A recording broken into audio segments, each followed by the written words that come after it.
Ancient Persia. Fearless, formidable, unrelenting. For ages, shrouded in mystery.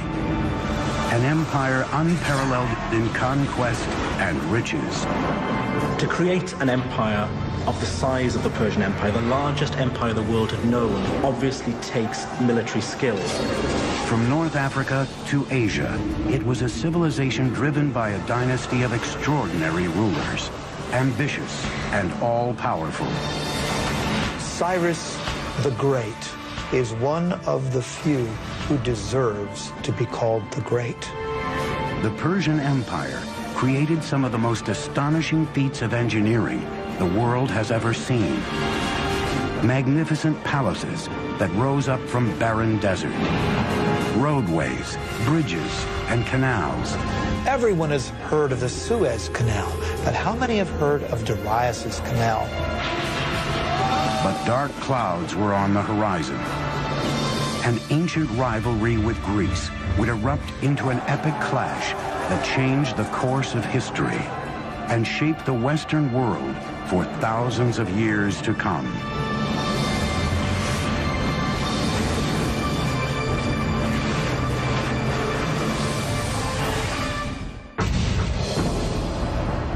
(330 BC).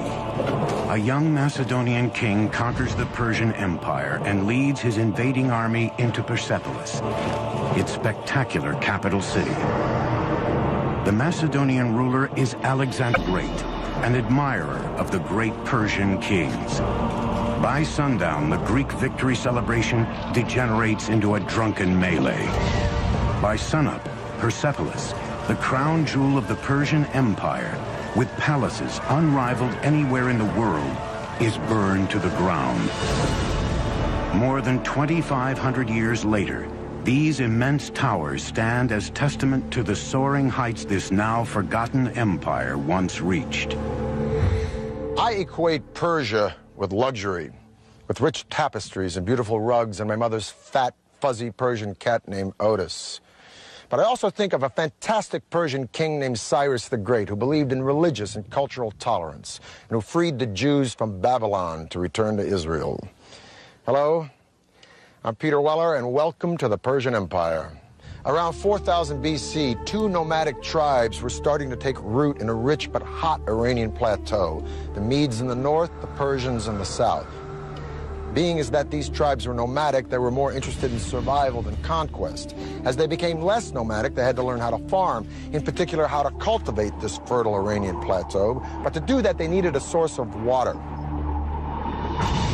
The early Persians may have very well become dust in the winds of history had they not unlocked a source of water and, just as importantly, a means to channel that water to their crops and settlements. And what makes this engineering feat so remarkable is that they found this water not from rivers or lakes or oceans, but from the most unlikely source of all, rocks. Persia emerged out of nothing, a rugged, hostile terrain built with only invention and determination. 3,000 years ago, nomadic early Persians roamed the parched, forbidding Iranian plateau. Finding water meant traveling long distances.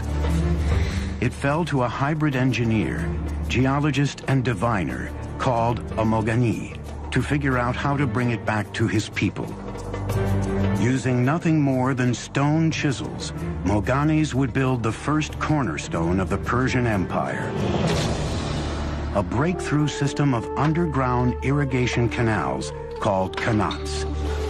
They began by harnessing gravity to exploit the natural topography of their land, which sloped relentlessly down from the Alborz Mountains towards the Persian Gulf.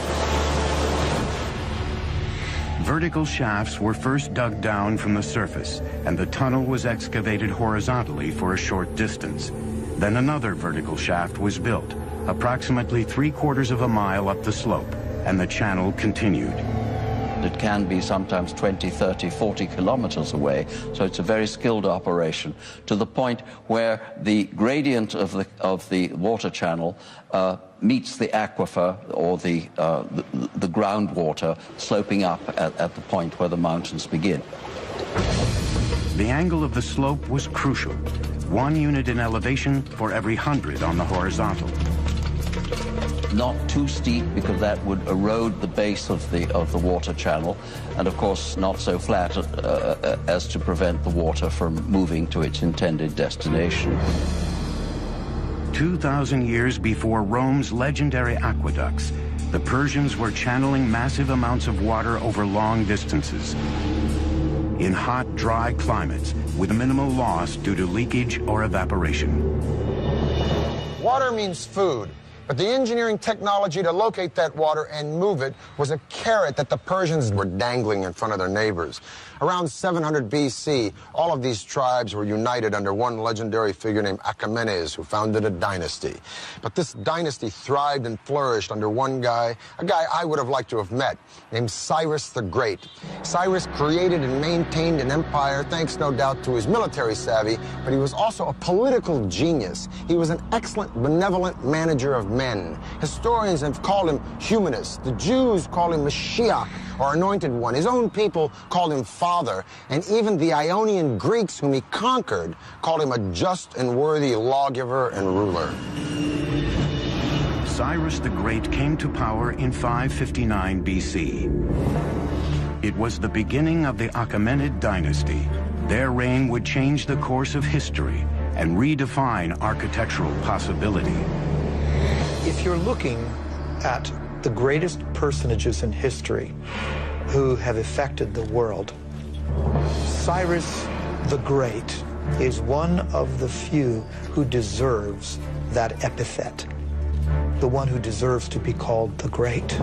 The empire over which Cyrus ruled was the largest the ancient world had ever seen, and may be to this day the largest empire ever.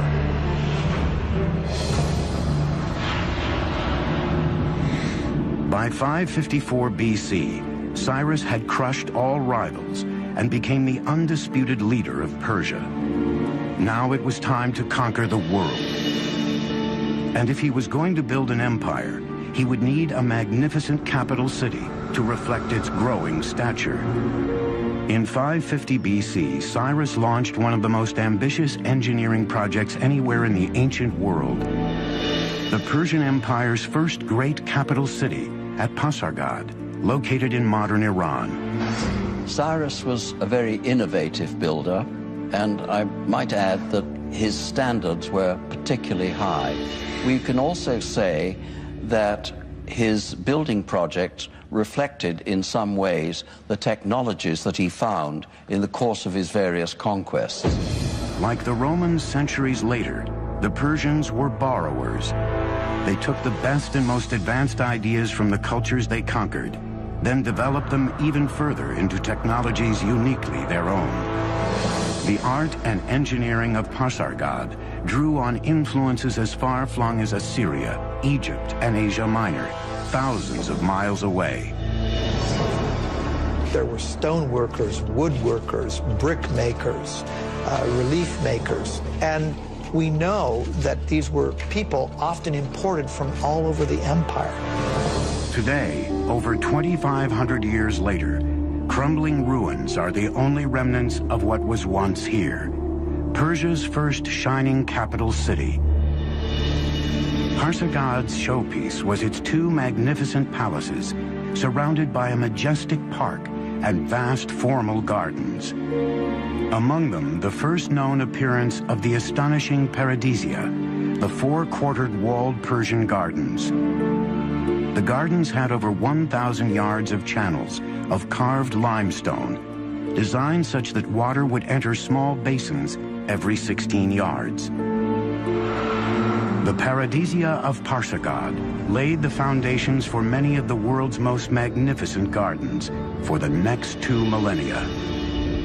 What's particularly different with the Paradisia is the application of the geometric design. So we have squares, rectangular designs, floral designs, cypress trees, wild grasses, roses, lilies, all kinds of vegetations. And this is the concept of the modern park as we know it. As Pasargad was being built, Cyrus added to his dominion one enemy kingdom after another. But Cyrus was a very different kind of king. He refused to enslave his new subjects, a revolutionary concept in the ancient world. He recognized the local validity, if you will, of different religions and beliefs, and allowed those things to persist. In 539, Cyrus conquered Babylon, but he did not present himself as a conqueror. He presented himself as a liberator, rescuing these people from their despotic ruler. And then he did a totally unprecedented thing. He freed the Jews. The Jews had been living in Babylon in captivity ever since Nebuchadnezzar destroyed Jerusalem and their temple, and Cyrus freed them. Now, it could be said in hindsight or political history that Cyrus was looking for a buffer state between a hostile Egypt and his own empire. But so what? The point is that no one had ever done anything like this, and hardly anyone has ever done anything like it since. And subsequently, he is the only Gentile in the Bible to be referred to as Mashiach, or Messiah. As one distinguished Oxford scholar once said to me, Cyrus always had a very good press. It's a very true statement.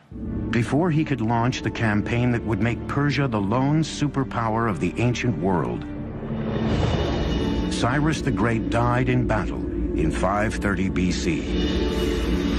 He didn't live long enough to show what really he could have done outside the battlefield. So in that sense, you can compare him with Julius Caesar, who conquered, but did not live long enough, he was assassinated, to put the empire that he conquered together. By the time Cyrus died, the Persian Empire had three capitals: Babylon, Susa, and Ecbatana. But he chose to be buried in the city he created, Pasargad, in the tomb that mirrored the man who built it. At Cyrus's tomb, one of the aspects that shows his humility is that tomb is relatively unadorned, very simple, very elegant. Cyrus's engineers built the tomb in the form of simple but heavy stone Western structures. They began by laying large rectangular cut stones and used ramps, pulleys, and clamps to build the tomb to its height of 36 feet. The tomb of Cyrus is a very simple, outwardly modest monument for somebody who had created the largest empire that the world had seen to that date, and it's still remarkably well preserved after 25 centuries. For 30 years, no power on earth could stand up to Cyrus the Great. Now his throne was up for grabs, creating a power vacuum that would throw the ancient world into chaos. The word paradisia in Old Persian became paradise in ancient Greek.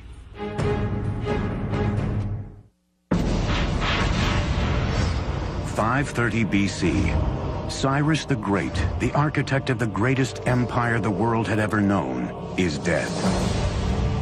For Persia, its future now hung in the balance. Rivals and pretenders to the throne vied for power. Then a distant cousin of Cyrus, a brilliant general, rose up to assume power. When the smoke cleared, the Persian Empire was securely in his grasp. His name was Darius. And he would become arguably the greatest Persian king and one of the greatest builders of all time. Darius hit the ground running. He began by rebuilding the old capital of Susa with brand new palaces adorned in glazed brick. Today, the magnificence of the capital Susa is even found in the Bible.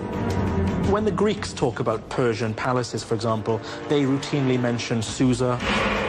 When the Old Testament book of Esther talks about Persian palaces, it's Susa that they mention.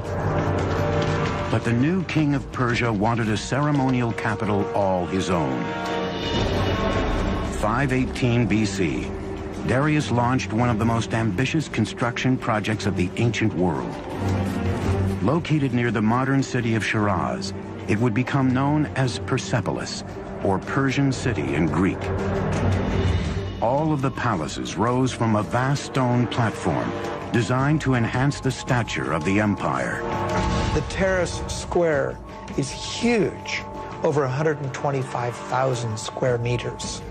And he had to modify the landscape. His engineers had to come in and level out part of the area, and they had to build a retaining wall. He wanted it to be seen from a distance. That's exactly why you build up a terrace, so it could be viewed from afar. That makes it all the more grand and imposing. Persepolis was a colossal engineering challenge, with walls more than 60 feet high and 35 feet thick, and great halls featuring intricately designed columns.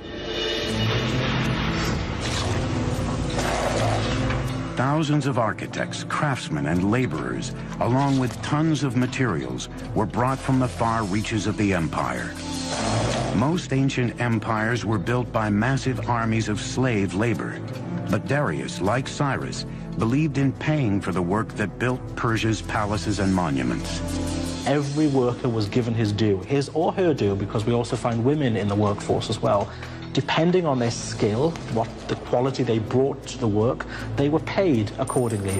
No expense was spared. Persepolis would be the signature monument of Persian power and glory. First of all, it's important to remember the origin of the Persians themselves. That is to say that these were a nomadic people. They lived in tented accommodation, and they would up their tents, move somewhere else, and plant their tents again. Now, as time went on, these tents became more and more elaborate affairs. And essentially what we're having at Persepolis is a tent turned into stone. The Apadana is nothing more than a stone tented building. The magnificent audience hall Darius built was called the Apadana. Each of those great monumental stone pillars are inspired by the kinds of wooden pillars that upheld a beautiful canvas roof. But now that canvas roof has turned to beautiful cedar wood instead.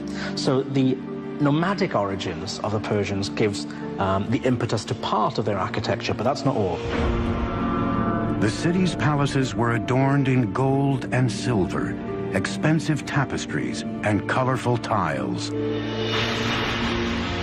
The walls were studded with carved reliefs of peaceful depictions of visiting dignitaries from conquered lands. But Persepolis' spectacular engineering achievements extended far beyond the city walls. Its intricately designed and constructed water and drainage system were unrivaled anywhere.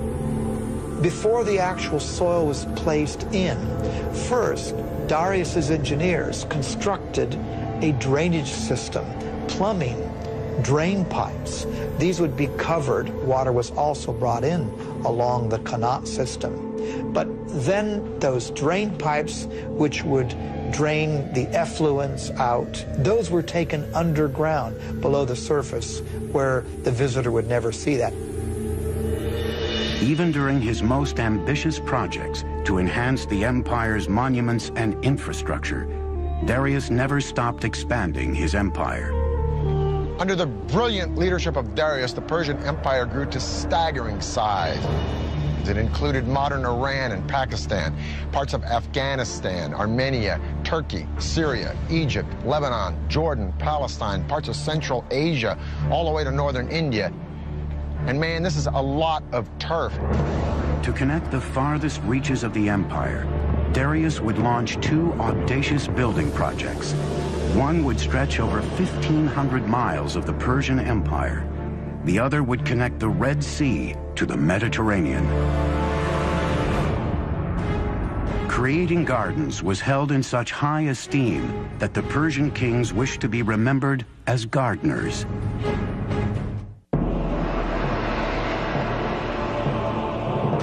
Under the rule of Darius the Great, the Persian Empire grew to staggering proportions. Now he wanted to consolidate and connect the far-flung parts of his great kingdom. 515 BC, Darius orders his engineers to build a massive stone highway, one that would weave the empire together from North Africa to India. Extending over 1,500 miles of the empire, He would call it the Royal Road. This was quite the engineering feat because this had to traverse through mountains, forests, deserts. So typically, earth would be packed, hardened, for example. They may not have had asphalt, but they certainly had knowledge of packing gravel or tiny rocks. Laying down a stone road is vital in a terrain where there could be a high water table. You don't want to get your feet stuck in the mud. You don't want to get your cart stuck in the mud. So you have to raise the road surface up. That means laying down some kind of surface initially that will either absorb the groundwater or not allow the groundwater to displace the road. The Royal Road was linked by 111 rest stations and inns every 18 miles, where travelers could eat, sleep, and switch to fresh horses. To ensure safety, watchmen were posted all along its great length. Now, I'm going to talk with my friend, Dr. Lloyd Llewellyn-Jones from the University of Edinburgh, professor of ancient history. I got to ask you this. Was it that safe? Essentially, yeah. I think what Darius, if you will, manages to do here is an incredible feat. I mean, we're standing here in Turkey, okay, right, and we could take one route straight the way through into central Iran. I mean, that's pretty good going. How fast? Okay, so if we're on horseback and we're riding from one of these little garrisons to garrison every 15 miles, changing fresh horses, we can do that in about 6-7 days, maybe. 6 or 7 days? Yeah. So you could send messages on this road, friends, next city? Most definitely, and you know, and for trade, it's a godsend, as you can imagine. And this road cut through so much stuff. I mean, it just doesn't follow, you know, a formal pathway. It has to cross rivers, so it crosses the Tigris, it crosses by the ferry, River Halis, right? by ferry, right? Sometimes it clings to the side of mountains, sometimes it clings to the side of rivers. So the terrain is changeable. It's not drained or anything like that, so it's not as advanced as some of the Roman roads we get in later periods. So it doesn't have a gutter system? No, nothing like that, nothing like that. But what it's essentially is, it's sort of maybe 20 feet wide with a sort of chip-in base, which is good for horse treads and that kind of stuff, you know. And carriages and exactly, to get things through as quickly as you can, basically. Well, Lloyd, it's been a pleasure talking with you. Yeah, thank you for enlightening us about this incredible road. But Darius still wasn't through. There was one territory Darius had yet to firmly control: the vast riches of North Africa, and he was determined to build a gateway there. He had his engineers devise a giant canal linking the Mediterranean and the Red Sea. Everyone has heard of the Suez Canal, but how many have heard of Darius's canal? What Darius did was build an east-west canal that was 130 miles long. With the Persian knowledge of hydrology, Darius's engineers used digging tools made of bronze and iron to first open the canal, then clear any blown sand and line it with stone ready for his ships to sail. It would take 7 years to complete the 130-mile-long waterway, with a massive labor force of Egyptian stone cutters and canal builders. Parts of the canal between the Nile and the Red Sea were actually not waterways, but just points along which the ships could be dragged until they reached another deeper portion where they could again sail their course. Darius says, I, Darius, king of kings, conqueror of Egypt, built this canal. He connected the Red Sea to the Nile River for trade, and he says, and ships were brought along my canal. By 500 BC, Persia was the largest empire the world had ever seen, even exceeding the size and wealth of Rome at its height 4 centuries later. Persia was invincible, and its appetite for conquest was beginning to frighten an emerging power across the Mediterranean, the city-states of Greece. Just a little geographical info. That big body of water out there is the Black Sea. This thin body of water here is the Bosphorus Strait that connects the Black Sea to the Mediterranean. So I'm standing in Asia, or Asia Minor, if you will, and that land over there is Europe. Now, in 494 BC, Darius put down a revolt from some cities on the coast of Turkey. But this revolt had been supported by Athens, so Darius wanted to teach Athens a lesson. He was going to march on Greece and attack that city. But how was he going to do it? He's got to go across the sea. Well, he takes a bridge of boats, pontoons, if you will, and lines them up from that point to that point and marches an army, so Herodotus says, of 70,000 men across the sea to attack Greece. Amazing. Persian engineers connected one side of the Bosphorus to the other by scuttling boats side by side to form the foundation. Then they built a highway across the top, linking Asia to Europe. Probably this was a system of planks, and underneath there was a system of packed earth or perhaps dry wood to keep basically the road stable. Now, to keep the ships from wobbling, they must have used an anchor system of a certain weight, because if the anchor would have been too heavy, that would have, of course, tilted or damaged the ships. There was no breaking of the planks, not only due to the weight of the army crossing it, but due to the choppy waters of the Bosphorus. That's quite the feat of engineering before the age of computers. It is late August in the year 490 BC. Darius has already marched into Greece and taken Macedonia. Now he's destined to meet the Greek general Themistocles and an army from Athens and Corinth at the famous Battle of Marathon. A massive army from Persia numbers 60,000 or 140,000, 250,000, depending upon the propaganda you read. Suffice it to say, the Greeks are outnumbered 10 to 1.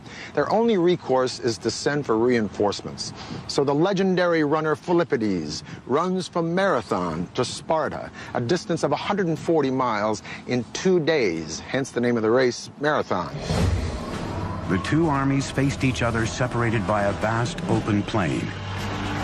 If they clashed head-on, the massive Persian forces would mow down the greatly outnumbered Greeks. This was the beginning of the Persian Wars.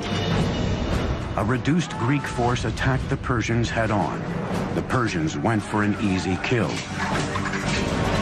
But the remaining Greek forces had split into two and opened two other fronts against the Persians. Sucked into a bloody slaughter pit, the Persians suffered heavy losses and retreated. For the Greeks, it was a great victory. For the Persians, just a speed bump on their path to world domination. Darius decided to return home and turn his attention to shoring up Persepolis, his capital city. He would never get there.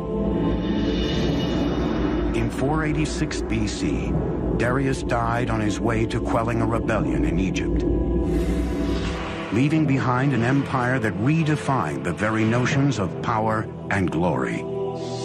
He also prevented a replay of the chaos that followed the death of Cyrus by naming his successor, his son Xerxes. Now, Cyrus the innovator and Darius the expansionist were very hard acts to follow.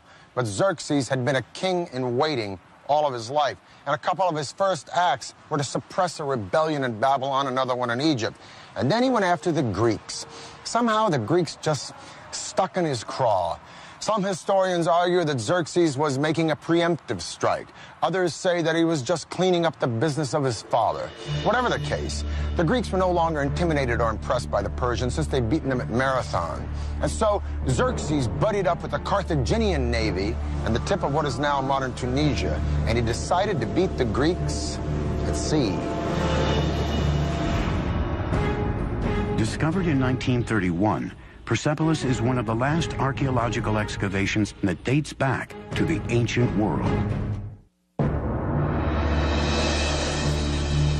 480 BC, the Persian Empire is at its peak, vast, immensely powerful, and incredibly rich. It's been 10 years since the Greeks defeated Darius the Great at the Battle of Marathon.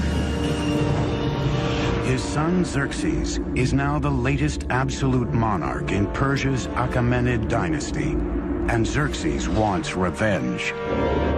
Greece is only beginning to emerge as a force to be reckoned with, a coalition of profoundly different city-states, from democracies to dictatorships. They are united only by one creed, their hatred of Persia. The ancient world is on the verge of the Second Persian War. The outcome will lay the foundation for the modern world. Greeks traditionally called everybody except themselves barbarians. So this whole thing really between East and West started probably with the Persians and the Greeks and continued ever since. The Persian invasion of Greece would be one of the greatest collaborations of strategy and engineering in military history. The massive invasion would be a complex land-sea assault, demanding some astonishing feats of engineering. Xerxes wanted his forces to enter Greece at the isthmus of Mount Athos, but the seas there were so turbulent, the king directed his builders to dig a canal across the isthmus. With vast manpower and expertise in canal engineering, Xerxes' engineers took a mere 6 months to complete the canal across the isthmus. But the next challenge facing his generals and architects was even greater. The huge Persian army still had to cross the 1.5-mile-wide Hellespont. To this day, their solution is considered one of the most ambitious engineering projects ever conceived for a military campaign. Borrowing a page from his father's book, Xerxes ordered a double pontoon bridge built across the Hellespont. A feat of engineering that would far surpass the bridge Darius built at the Bosporus. But what's very interesting is that 674 ships were now lined up. How were these ships kept stable? This must have been quite an engineering feat. The Bosphorus is not a very calm area. It can be quite choppy. The row of ships were kept in place with a very taut system of cables, probably 2 large cables that ran between Asia and Europe. Now remember, a large number of troops crossed this bridge, perhaps up to 240,000 troops. The ropes allowed the boat sufficient flexibility of movement in the turbulent waters. Each section of the bridge was built on 2 boats connected by planks, so the entire roadway could ride the waves, absorbing much of the surface choppiness. Persian engineers then constructed a platform across the top of the boats, then the roadway on top of that. With each wood plank, a superhighway emerged, crossing the Hellespont using battleships as the foundation. Remember, we're dealing with the hooves of tens of thousands of cavalry, including armored cavalry, which would have been much, much heavier. The ships were amazingly kept stable, so this allowed Xerxes to cross with his army into Europe and cross back when he needed to, and the ships were kept in place. And for a short period, Europe and Asia were one. 10 days later, with his bridge complete, Xerxes marched into Europe. The whole army crossed with heavy equipment, heavy cavalry, and the planks were kept in place. There was no breaking of the planks, not only due to the weight of the army crossing it, but due to the choppy waters of the Bosphorus. Xerxes' strategy was simple: overwhelm the Greeks on land and at sea with superior numbers. Once again, the Greeks were led by the great general Themistocles. He knew he couldn't beat Xerxes on land, so the entire campaign was designed to lure the Persian navy into a trap. In August of 480 BC, the 2 armies met at a spot chosen by the Greeks, Thermopylae, a mountain pass so narrow only 1 chariot at a time could get through. For days, the massive Persian army was stalled, bottlenecked on the wrong side of the pass, just as the Greeks planned. In the meantime, unseen by the Persians, Themistocles left with most of his army, leaving only a token force of 6,000 Spartans behind. Like his father before him, Xerxes was about to charge headlong into a Greek trap. When they finally broke through the narrow pass, the Persians easily destroyed the meager Spartan force Themistocles had left behind as bait and marched toward Athens. But when Xerxes reached the city, Athens was deserted. Xerxes suspected he had been duped and would make the Athenian people pay for it. For generations, Tolerance for their vanquished had been the hallmark of Persian kings. Not this time. In a very un-Persian-like act, Xerxes burnt Athens to the ground. The Persian king regretted it immediately, and the following morning ordered Athens rebuilt. But it was too late. The deed was done. His moment of rage would come back to haunt Persia nearly 200 years later. But this war was still far from over.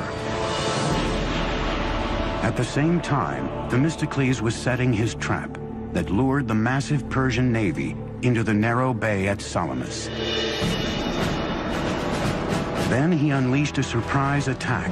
The huge Persian fleet was caught in the naval equivalent of gridlock.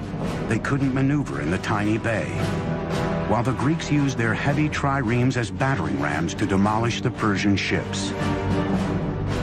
It was a decisive victory for the Greeks. Xerxes returned home defeated, king of a Persian empire that was no longer invincible.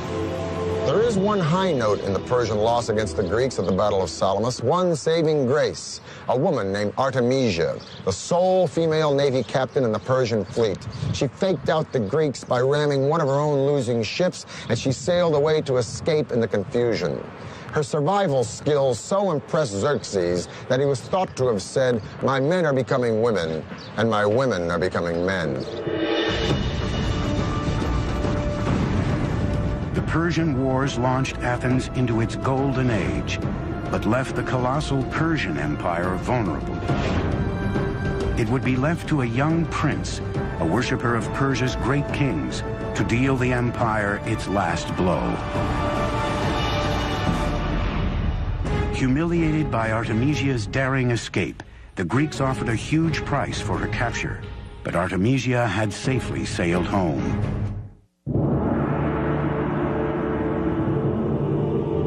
480 BC, the Greeks had defeated the Persian fleet at Thermopylae.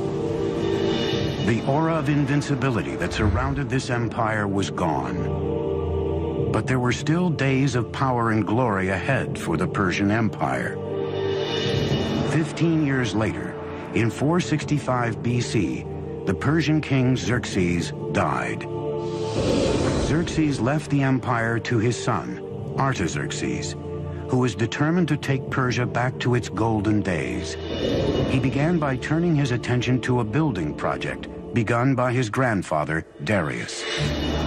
4 decades after it was started, Persepolis, the magnificent capital city, was still under construction. Now, Artaxerxes would oversee one of the last great engineering projects of the Persian Empire. Today, we know it as the remarkable Hall of 100 Columns. We know that the actual hall was some 200 by 200 feet, almost on the perfect square. What's remarkable of the Persepolis columns is when you look up the entire shaft, and these things raise, hundreds of feet into the air, there is not one piece of displacement whatsoever. It's a perfect vertical. They're working with what we might consider to be primitive tools, just stone mallets and bronze chisels, that's all. The fluting on the columns of Persepolis is so precise, however, that these are clearly the work of master craftsmen. The columns are constructed in drums, 7 or 8 drums stacked on top of another. This is done by scaffolding the whole area around the column, and then with a crane, a wooden crane, literally moving each column drum in place. Any client king, any governor from a distance, or even anyone who would come in that hall, would be so impressed by the vastness of the hall and by this forest of columns that stretched nearly as far as the eye could see. An amazing achievement.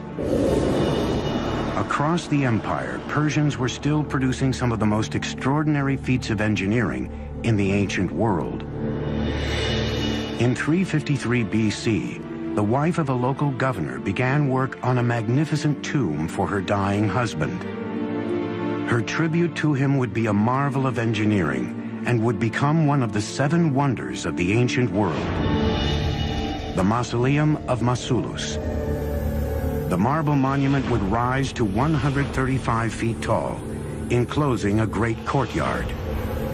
The roof was a pyramid with a staircase on each side, a pathway to heaven. More than 2,500 years later, the tomb of U.S. President Ulysses S. Grant in New York City would be designed after the mausoleum of Mausolus. By the 4th century B.C., Persian engineering was still the finest in the world. But underneath the soaring columns and shining palaces, the empire's very foundations were crumbling. And its enemies were soon at the gate. When Athens supports a rebellion in Egypt and Greeks occupy the capital city of Memphis, Artaxerxes leaves Persepolis and his building projects, and he launches a military campaign to kick the Greeks out of Memphis and bring Egypt back under Persian control once again. It'll be the last great victory of the Persian Empire, because in 424 BC, Artaxerxes dies, leaving a power vacuum and 8 solid decades of rampant infighting and neglect. And while the Persian Empire is embroiled in internal conflict and corruption, a young Macedonian prince is studying Herodotus and the accounts of the great Persian hero Cyrus the Great. And this Macedonian prince will set his eyes on conquering the world. His name is Alexander. In 336 BC, a distant relative of Artaxerxes rose to power. He took a regal name, Darius III. He will always be remembered as the king who lost an empire. Over the next 4 years, Alexander and Darius III met head-to-head in a series of fierce battles as Darius III's army was slowly pushed back to its own doorstep. In 330 BC, Alexander was at the gates of the empire's crown jewel, the capital city of Persepolis. Alexander adopted the Persian policy of respecting the defeated. None of his soldiers were allowed to pillage or plunder the lands they had conquered. But how do you tame so many soldiers after a victory over the most magnificent empire on planet E? Well, maybe his soldiers were restless or resentful, or maybe they just remembered the stories of how Athens had been burned by the Persians. In any case, at Persepolis, they let go. Huge celebrations took place after the victory, and during these celebrations, the treasury was pillaged. And then one of the saddest acts of arson in all of history took place. Persepolis was burned. Alexander was not in the business of destroying things. Persepolis probably was burned because it was a symbolic thing. And he also burned it to make a symbolic gesture, not a destructive gesture. There must have been wonderful draperies and things around, and no doubt fire could have begun accidentally just as much as purposefully, because if he really wanted to be an Achaemenid king, the last thing he should want to do was to destroy Persepolis. But there were no fire engines, and once the blaze had taken hold, it was a very terrible blaze, and it left its mark throughout the site. Darius III had escaped capture, but in the summer of 330 BC, he was murdered by a close ally. The last Achaemenid king was dead. Alexander gave Darius III a magnificent funeral, and later even married his daughter. Alexander declared himself an Achaemenid Persian king, and added the final chapter to the story of an empire that had spanned 3 continents and endured for over 2,700 years. Alexander, admirer of Persian kings, chased down the murderers of Darius and killed them himself. Alexander believed that only kings had the right to kill kings. But would have Alexander actually killed Darius? Probably not, because Alexander didn't create an empire, he only conquered one. The empire already existed, created by Cyrus the Great. No, Alexander's genius was to co-opt and use Persia, an empire that stood long before Alexander was born, and whose legacy of culture and sophistication and luxury would be around long after Alexander was dead. For the History Channel, I'm Peter Weller.